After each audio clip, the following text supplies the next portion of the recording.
A recent poll says in a general election, Libertarian frontrunner Gary Johnson would place third against Mitt Romney and President Obama. In fact, it shows him with 6% of the vote. Here's the big question. Would that vote take away from GOP candidate Mitt Romney and in a way be a vote for President Obama? Joining right now is Libertarian candidate for president and former New Mexico governor, very popular one, I might add, 2 terms, Gary Johnson. Thank you for being here.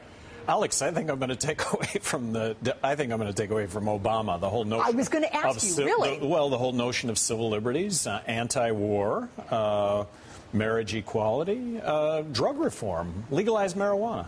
Okay, but you were going with the Republicans. Would you prefer to take away from Mitt Romney? Because are you angry at all at the fact that, well, I know you and I have spoken before on the air, and you've just said you're annoyed at the lack of not only media coverage, but the lack of ability to get into some of the debates and things like that. I mean, to whom do you blame? Put the blame. Well, the issue with the debates was actually CNN. They said that I had to be at 2% in A, B, and C poll, and you're at 6% in a poll now. Well, I wasn't in A, B, C poll.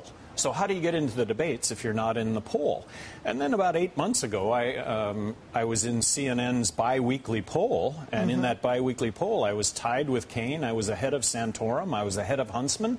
After that poll, they dropped my name from every poll since then with no explanation whatsoever. So really, manipulation of the process in a way that just goes completely unnoticed by everybody. All right, let's get a reality check, though. Short of winning the election, what is the goal of your campaign? Well, it's always been about the message. So I think that my message is really the same as Ron Paul's. Ron Paul has always said that he's a messenger, speaking with a broad brush stroke. I think the majority of Americans describe themselves as fiscally conservative and socially tolerant. I'm in that group. Okay, so philosophically, probably match up with the majority of Americans. Well, we've got some problems in this country, some really big problems. I like to think I'm identifying the solutions, and I think I've got a resume to suggest that I'm going to doggedly pursue the agenda. So how would you see yourself? Let's say you draw from that independent crowd. And it does take the election away from President Obama. Would you be more comfortable having Mitt Romney serving in the White House? Well, the reason I'm doing this is back to message.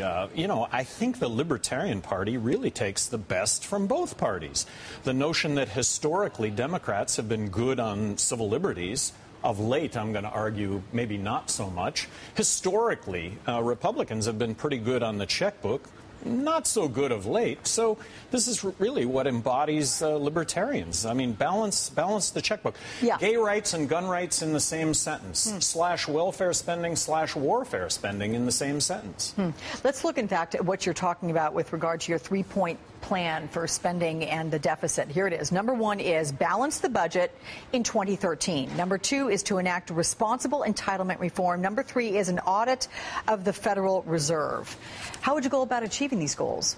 Well, I promise to submit a balanced budget to Congress in the year 2013. Now, that's not promising a balanced budget because Congress is going to have to go along with that.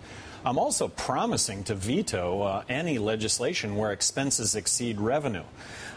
As governor of New Mexico, Alex, I may have vetoed more legislation than the other 49 governors in the country combined. I have no aversion to vetoing legislation. I suggest to you that with those 2 promises, spending will be lower than any other scenario that you could possibly come up with. And I'm under the belief that government is going to collapse, that we're going to have a monetary collapse due to the fact that we're borrowing and printing money to the tune of 43 cents out of every dollar. We can't escape the mathematics of 6 years from now, we're statistically Greece, 160% of GDP. It is a question we ask a lot. I mean, are we going the way of Greece? But I want to talk about what's going to happen once the Las Vegas convention ends. If you are the Libertarian Party nominee, will your name be on all 50 ballots, state ballots, and will you be getting some money from the Libertarian Party? Well, it's not so much money from the Libertarian Party. Will that result in more money being donated? Who's to say? But I wouldn't be doing this if I didn't think there was an opportunity to win. And that scenario is that I would poll at 15% against Obama and Romney, believing the nominee will be Romney. And then I'll be on the national debate stage in the presidential debates. I think if that happens, given that 80% of Americans right now are saying they would consider voting for a third-party candidate, I think anything is possible. And I believe that there will be only 3 candidates on the ballot in all 50 states. Democrat, Republican, and Libertarian. Okay, well, we'll best see. of luck with that. We will see. I would suggest getting on your running shoes, sir. Libertarian candidate for president, former New Mexico governor, very popular one, Gary Johnson.